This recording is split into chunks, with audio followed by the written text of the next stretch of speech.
pandemic has put school nurses at the center of frontline work, and it's exposing a critical shortage.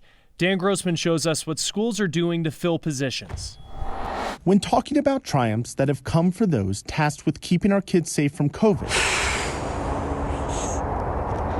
I wish I could say there was a lot. the triumphs have been few and far between. A lot of it became exhaustion, pure exhaustion of the level of work. Julie Wilkin works as the director of health services for Jeffco Public Schools in Colorado, a district that has lost more than 30% of its nurse working force in only the last 4 months. They're not only adding on the work of COVID, but now they're adding on additional schools and additional work on top of it. The district serves 80,000 kids and 50,000 employees across 143 schools. It has 73 nurses. My family life took a hit. You know, I wasn't home. Ones like Monica Wood to handle them all. We were working late nights. We were working weekends. I mean, some of us were putting in 60, 70 hours plus a week. The problem is nationwide. The National Association of School Nurses says only 40% of schools in the country have a full-time registered nurse on staff. 35% have a part-time registered nurse, and the remaining 25% don't have one at all. I was going to be a mentor this year for a new nurse, and I was assigned.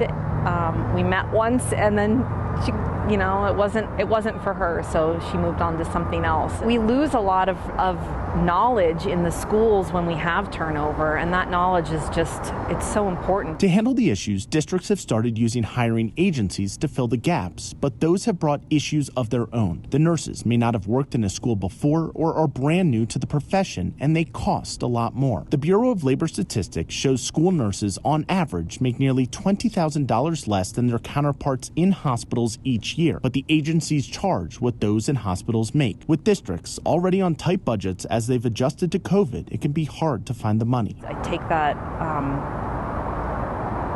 that very personally and very professionally, that I want to keep our schools open. With fewer people applying to become full-time registered nurses in schools, the solution has been hard to grasp in this profession built on compassion and care. You know, as I've been a year and a half into this,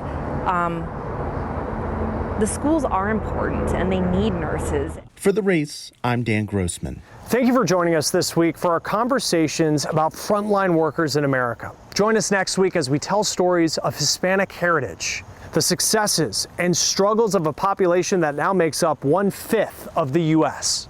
Until then, from Midland, Michigan, I'm Chris Stewart, and this is The Race.